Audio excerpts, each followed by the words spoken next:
Welcome to Real Talk, a space where psychology meets culture, community, and unapologetic truth.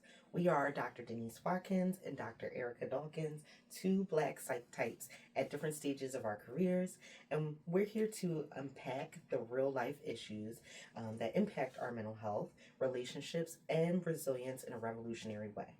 From trauma to triumph, therapy to theology, we hold space for healing, growth, and conversations we feel our communities deserve. This is Real Talk, raw, relevant, revolutionary, and rooted in love. Absolutely. And today we're here to continue our last episode, and we are talking all things. It's called With the FAFSA, Resources for Pivoting Due to Degree Reclassifications. So we're going to be talking about the changes that have been made to degrees, those that are now deemed professional versus those that are now deemed non-professional. And just to give a brief intro, I am a recent graduate of Widener University, and so I am a new doctor in the field, while Dr. Dawkins is more seasoned and a mid-career professional. And so we're speaking from different areas of experience, but really trying to bring it together to mold a relevant experience for the viewers. Yeah, I mean, I think one of the reasons that we're interested in this topic too, is there's a lot of thought that goes into pursuing graduate school, and oftentimes a lot of time, energy, and finance. And so to hear that folks that have been doing good work and that we've worked alongside of for so very long, that are integral to things like a interdisciplinary approach to treatment, are no longer deemed professionals, which means that access will be changed for getting degrees. Marginalized and minoritized historically communities may not be able to access education in the same way, and think that it's unfortunate because it's what we need to be able to create healing in our professions.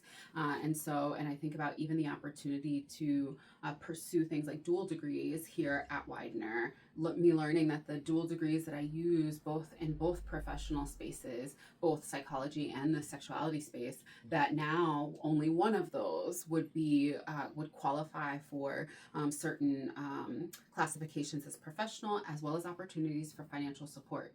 So I think we have yet to understand fully the trickle-down effects that this reclassification of professional degrees is going to have, but we're certainly feeling it and talking about it in our respective fields and spaces. Absolutely. And then just to acknowledge another further impact, there is a shortage of mental health and nursing and physical health care practitioners in this country. And so in addition to what Dr. Dawkins had already mentioned, this could contribute to even less individuals entering into the field, which means maybe lesser of a standard of care. So that means that there may be negative impacts on the health care that people are receiving in this country because of the lack of practitioners that are going to be entering into the field. So I want to take a second just to acknowledge how the information that we're going to discuss is possibly discouraging, in that it may make you experience some anxiety or trepidation about wanting to continue to pursue a graduate degree. However, we also want to empower you to know that there are multiple resources out there that you can explore to fund and support yourself through this process, and that we wouldn't want anyone to be discouraged or to be held back from an opportunity out of the fear, as I think that is the exact purpose of this, right, in trying to gatekeep and hold certain people back from attaining education and employment opportunities. So we just want to empower you to go forward and push through the fear, because there are things that you can explore to assist you. Absolutely.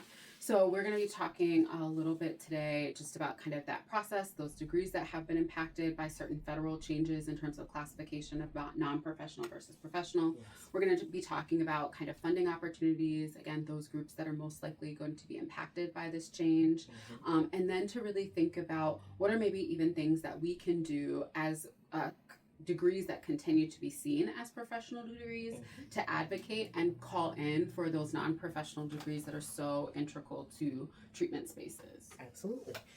So just to start, what does this reclassification mean and how's it going to impact students?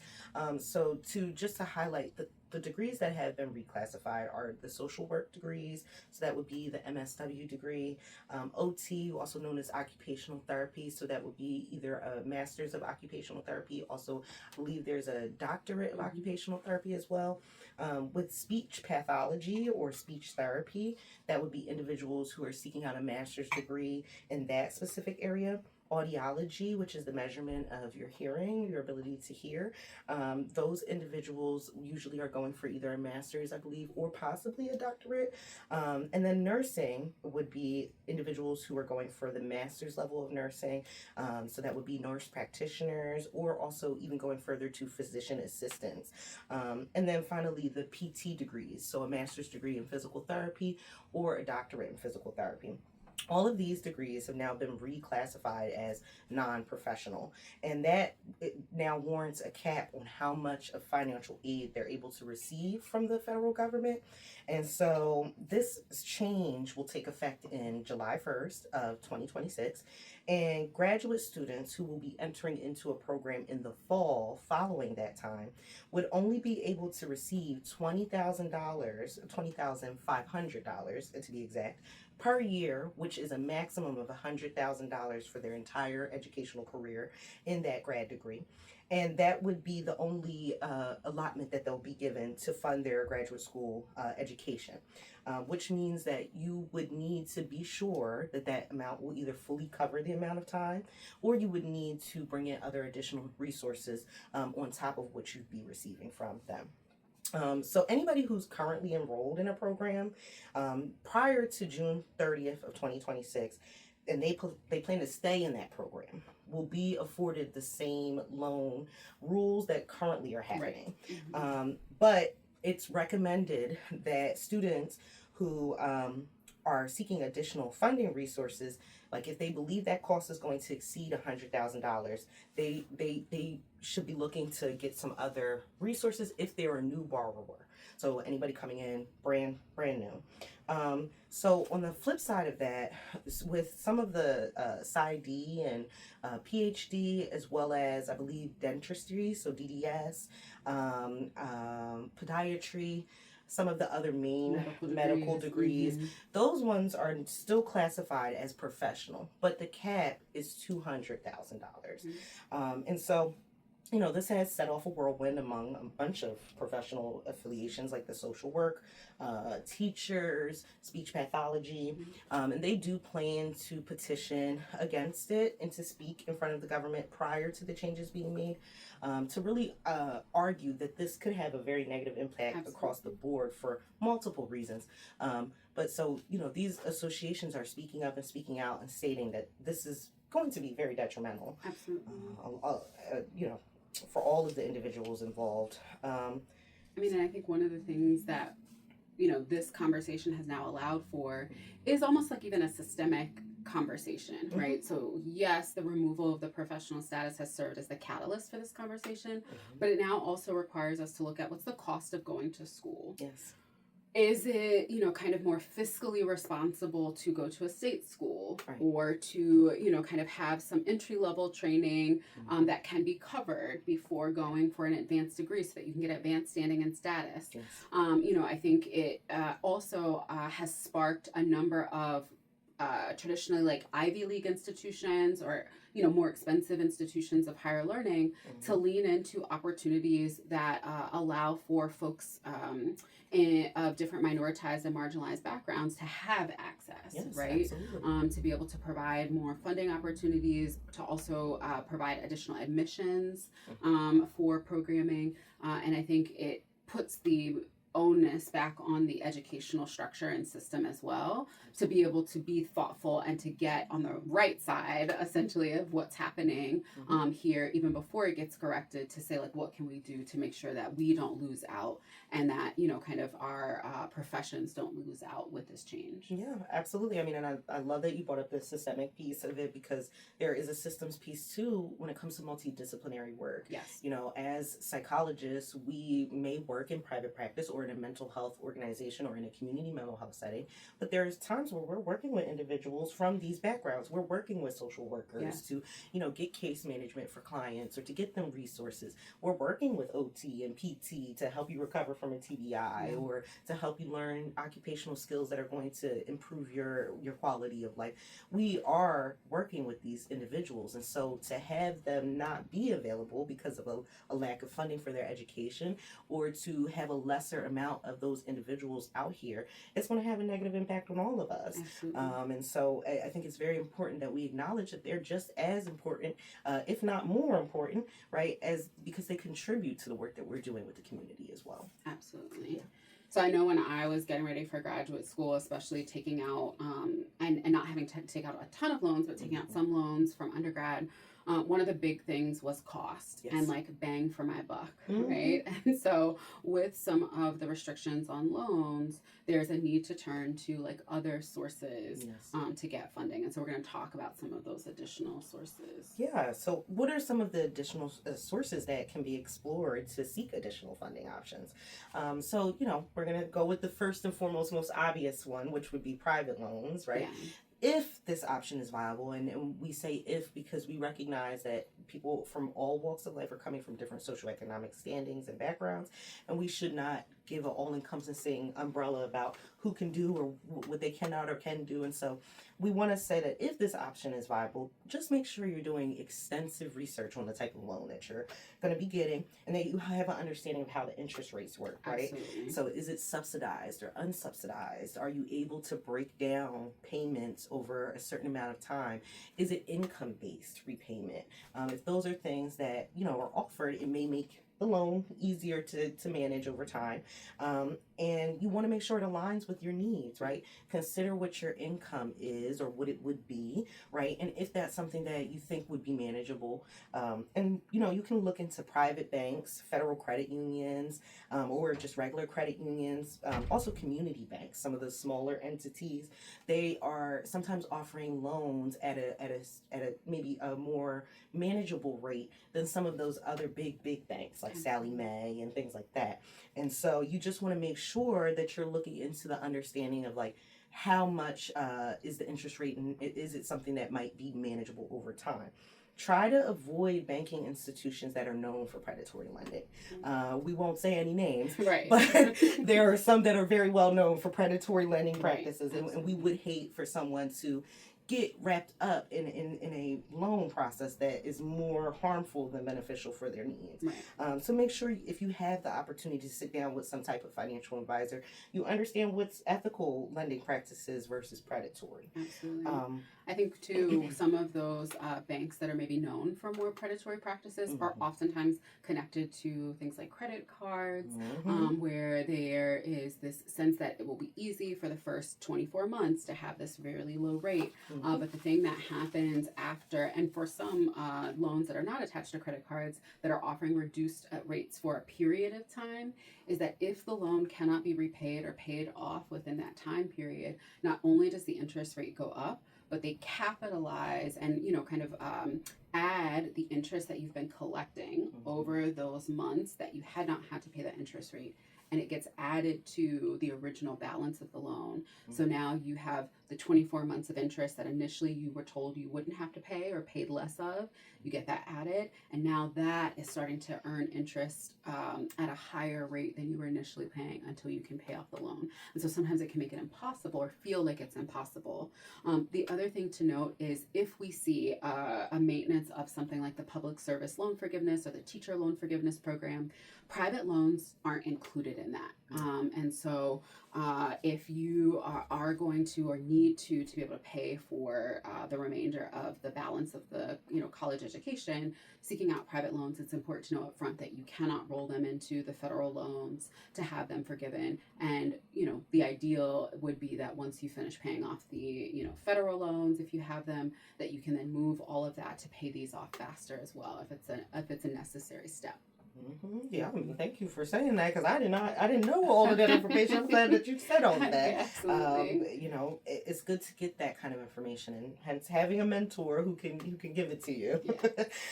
So also exploring scholarships, grants, stipends, and fellowships. One obvious thing is, seeking out scholarships that are specifically dedicated towards BIPOC individuals, Black, Brown, Indigenous individuals, and people of color. You can also seek out scholarships that are, dedicated to your specific specialization. And so, for instance, one example I think about is here, the Pennsylvania Psychological Association. Every year, they're offering a scholarship to students. Whether I think it's for research. It can be for research. It also can be if the student has a particular area of interest in who they work with. So we have folks that are interested in working with folks at the late stage of life, like in spectrum, as well as folks that may be interested in working with folks with MS or other like neurodegenerative disorders. And so it really depends. I mean, oftentimes what we find is that there's someone in the field who has a passion for working with a particular demographic or population, or who has dedicated their life's work to that, and then they establish funding to help increase folks in the pipeline for them. Yeah. So, I mean, that's one amazing example here in Pennsylvania. But again, if you're interested in social work, you're interested in physical therapy, OT, these are all areas that you can look into their professional associations and affiliation groups and see if there's an offering for a scholarship. One of the other things that we recommend is thinking about employees offering a scholarship based on you being a current working employee of that business. When I was in undergrad, I was working at a specific well-known big box store, and they had a tuition program, right, where you could sign up for scholarships on a semester rolling basis. And all throughout my 2 years at Penn State, I was getting scholarships from them. And then also you can do that even with tuition reimbursement. So like you said, if you're going to go out into the field and work right after undergrad, right, before you enter into grad, maybe seek out if there's a hospital or community mental health organization, or an organization that aligns with the job that you want. And while you're there, research if they have a tuition reimbursement program. That is one phenomenal way to help you kind of lessen the strain of the cost. And it's also right in-house, so you don't have to kind of do extra external work. It's happening right where you work. So did you find, because some of those tuition remission programs are set up to either be where you take one class at a time, or there might be a cap on what they are willing to reimburse. Did you have that experience? So they did have a cap. It was, I think, significant enough that it made a good difference. Okay. There were also some requirements, right? So GPA requirements. They did require that you be at least half-time. Okay. I was full-time, so that really helped a lot. But there are some requirements to those types of programs. So you just want to make sure when you're looking into that you meet those requirements. And if so, it should be somewhat of a breeze. It depends, though, if it's more of like a, like an application where you have to compete versus where everybody's getting it. And so for the one that I had to kind of compete against other individuals, whereas in other situations, sometimes it's just everybody gets it type of situation. So make sure you're researching that as well. That makes a lot of sense. I would say the same probably is true for grants that are associated with certain organizations or grants that are associated with a particular direction of work. And in my experience, there are sometimes opportunities once you're in a program or when you're applying to a program that includes things like, a stipend to be a graduate assistant or a GA or a teaching assistant or a TA. It makes a difference, if there is an expectation for research in your field, because for all of those specialties that have been moved to non-professional, there's both research and practice aims. And so if the program is more research heavy, while you could practice, they don't prioritize clinical practice. And then there are a number of these degrees that are more practitioner based. And so there may be difference in stipend available. And then the last is fellowship. That falls in this category as well. And I think one of the things that I can appreciate about a fellowship is it's usually an outside organization that is underscoring the necessity of the practice in the field. And for a number of the fields and the degrees that have now been classified as non-professional, there's still the opportunity for fellowships to be able to invest in them because we see the need for interdisciplinary work in the field. One that I am more familiar with is through the American Psychological Association, but and their minority fellowship program, and every professional organization, though, almost at this point has a minority fellowship arm. So not only does that also include psychiatry, which is still classified, but there's also marriage and family therapy or social work or as well as like nursing. And so all of those programs are still funneling for marginalized and minoritized historically kind of demographics or populations these opportunities for training. Fellowships usually require some additional training, sometimes that they will provide. So I received like an $1,800 a month stipend over 3 years to be able to continue to study what I was studying, but also to go to conferences, to go to like leadership workshops where we're learning about how we can, best practice in the field once we graduate, being paired with mentors, doing research, and so really trying to get us to understand what it would look like for us to be professionals, and then essentially pay us to learn to do that. And that is money that you don't have to pay back or don't have to worry about. That's amazing, yeah. right? To get this opportunity and also have this funding that is entirely yours with no other things attached. Right. So the final, option is crowdfunding. Mm-hmm. We're all quite aware of the GoFundMe approach. I do believe there are additional crowdfunding sources that exist out there. Obviously, that does take a level of courageousness and openness and vulnerability to kind of let people know what you're trying to do and why you're trying to do it. But I have seen multiple people that I know personally and people in the public sphere that have done it and done it successfully. So if that's an option that you would be open to pursuing, it is there. So now I think we want to kind of talk about like mentorship, right? We've kind of touched on that a little bit. And in our previous episode, we really touched on that a lot, which is the importance. But I think in this particular realm, especially when we're talking about like the financial strain or some of the challenges that a student might face, having a mentor to kind of just talk things through, seek support through can be very helpful. And so, we first recommend, to think about it from the standpoint of where you are, right? Whether you're still in undergrad, if you're in the process of applying to grad school, if you're currently in a grad program. So, for individuals who are in undergrad, we recommend seeking out a mentor who's at least completed your desired degree. It is important that you can find somebody who matches you if possible, but we do understand that in some realms that might be harder to do than not. So hopefully if you're able to at least attach yourself with someone who has similar, career objectives, then they can kind of really give you the information that you're looking for. One of the things that we think is very important is that you ask about resources that they recommend. Ask them about maybe what their experience was like. If they've obviously had a starkly opposite different experience than you, that might result in some information that maybe isn't as helpful. But again, if you're working with somebody who maybe has a similar background to you, they may have resources that, you are unaware of. I can say that Dr. Dawkins has always had, a lot of information that has been helpful over the years. And so, I'm happy that I was paired with her and able to get those experiences of learning from her. Also, I think it's very important to discuss how in-person versus virtual varies in cost, but also varies in other ways. So when I was going to apply for grad school, my mentor in undergrad, he, told me the difference between an in-person versus a virtual and how some online programs aren't necessarily always recognized as accredited or as astute as maybe some of the more in-person universities. But the costs vary greatly in that, it was much more affordable to go to a virtual program versus a in-person program.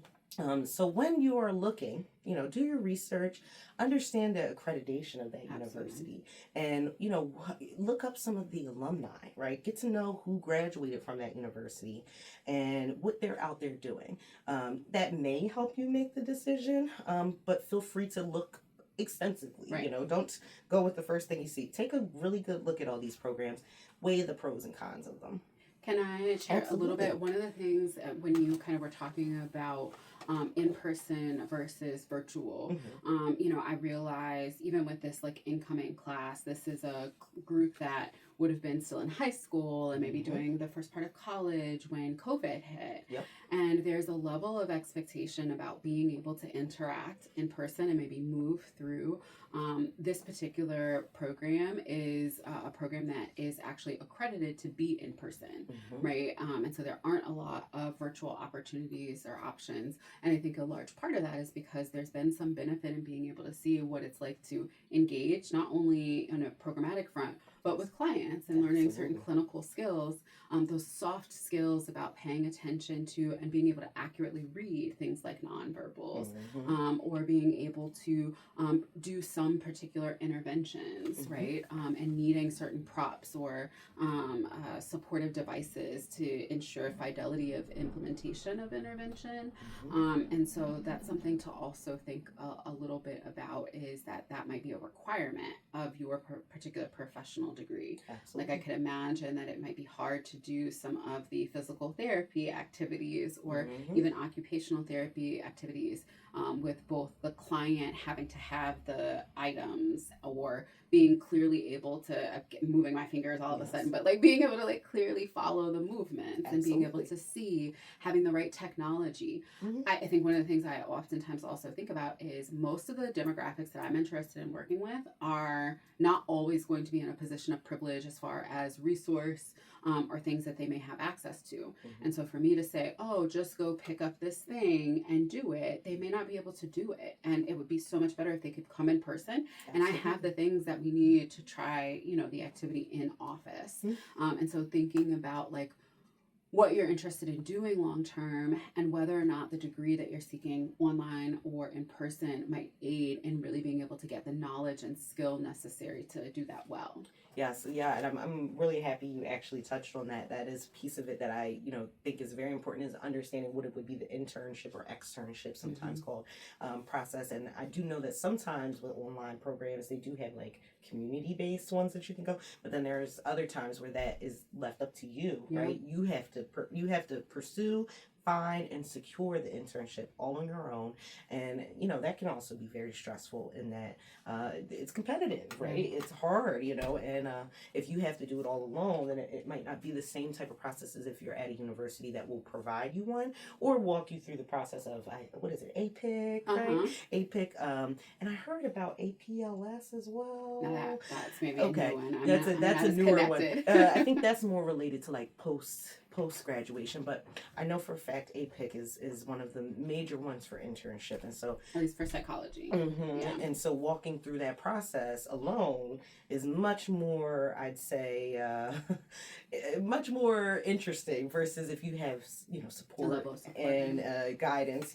So definitely want to make sure you're understanding the ins and outs, the pros and cons of all the parts, all the moving parts, and so then, if you're just applying to grad school, like we've talked about, seek out financial assistance programs that are advertised by the program. So when I applied to Widener, they had a scholarship called the Founders and Faculty. Yes. And so, I luckily was able to get that scholarship. And throughout the time at the program, every semester or so, maybe, at the fall and spring semester time, there would be scholarships available that you could apply for. Some for students who were pursuing MBA, some for students who were interested in specific niches like neuro, or even for specific things like facing adversity or having a certain grade point average. And so what I'm saying here is that it's important to know what's going to be there when you get there, and to prepare yourself for the opportunity to seek out that financial assistance right there in-house. And then, weighing the pros and cons of the whole entire cost. So not just tuition. If you're going to be moving, that's a different story, right? In-state tuition is cheaper usually than out-of-state tuition. And then we're thinking about living expenses. Are you going to be living in a room with roommates? Is there a dormitory on campus? Is tuition different because of that, right? Are you paying the school for additional housing? And then you want to think about your other financial needs. You do have to eat, right? You got to keep the lights on, and so these are all things to weigh. I do know that when you go to school in state, going to a state university secures you a lower cost. There's also scholarships, depending on which state you live, that are directly given to students who want to go to state. So that's one of the options that you can pursue. And then once you're accepted, get to know the faculty, the staff, and the financial aid office before you even touch down on campus. You're able to look at the directory, get to know who's there, and not to say that you're kind of, trying to be a little nosy, but more so to kind of get an understanding of who are going to be points of contact, who are going to be support people, who has the information about finances that you might want to know before you even get there, who's going to have the information about specific costs. These are the things that you can find out, and then you can also make moves, to solidify safety before you get to the campus. So these are just some of the suggestions we have. Did you want to add anything? I only think that things are evolving and changing all the time, and not just with funding that's available at your respective institution, but as we've seen, even with local, state, regional, and federal opportunities. And so fingers crossed that we'll see additional changes in a few years at the federal level, but that we may see some state and regional entities as well as local entities like the university trying to compensate until we see some change in the federal status of things. And so you can stay alert. I mean, sometimes I think about stepping out on some, passion and faith, and kind of making a way along the way, right? Like being able to say, okay, I know I've crunched the numbers, I know that consistently I might be able to afford this feels doable, and knowing that maybe as you advance, and in this program, advanced students have the opportunity for a lighter academic load that allows for things like more in-depth clinical exploration, as well as being able to get jobs, kind of as psychometricians or things that allow for expertise still in the field, but now allows for compensation in some ways as well. And so, that can help to offset the cost as well as you move through a program. So just some things to think about. Sometimes, what do they say? You have to take the first step and the steps will appear, right? Like sometimes we are concerned about moving forward because we haven't figured it all out. I think in this time, there should be some exploration, some research, some consideration, and then it's going to be taking the step. I really would hate to see, the changes at the federal level keep folks who have been aspiring to do certain really important roles in our society, in our healthcare, in our future, not do that because there aren't clear paths made. I think because this has happened so quickly, we're still making those paths. I think about the philanthropists who have invested into education, into entities. Part of me wonders if the next pivot that will be made will be around these non-professional shifts. We've seen investment in terms of HBCUs or even indigenous universities in recent times because we understand how important that education is, and now this is at a threat. And so my guess is we'll see a lot more resources coming, and would encourage folks to be able to go ahead and invest while we catch up and trying to right the ship. Absolutely. Yeah, like you said, hopefully it will galvanize you to continue to pursue the degree, and that although someone might be trying to make you pivot, you can pivot in a way that actually endorses your success. And so, we just want to offer that, again, this is something that is impending in the future. There's very much possible that some of the galvanizing of the community itself could have an impact. We'll see, right, in the new year. But first and foremost, when you have time or when you're going to be starting to look into going to school or what it's going to look like, the landscape, just stop by the federalstudentaid.gov website, also the Department of Education website, just to get further information about the reclassification of the degrees and the upcoming financial aid changes. And, again, while this could, cause some distress, just continue to power forward with your dreams and goals, and try not to let any of that hold you back from what you're wanting in your life. We just want to thank you for tuning in, and I hope that the resources that we have discussed have been helpful. And thank you for tuning in to Real Talk with Dr. Denise Watkins and Dr. Erika Dawkins. We're here to keep the conversation honest, healing, and rooted in the realities of our community. If you found today's episode meaningful, share it with somebody that you love, and don't forget to subscribe, rate, and leave a review. You can follow us on social media for updates, resources, and behind-the-scene moments. Until next time, keep showing up, keep speaking truth, and keep doing the work. This is Real Talk. Thank you.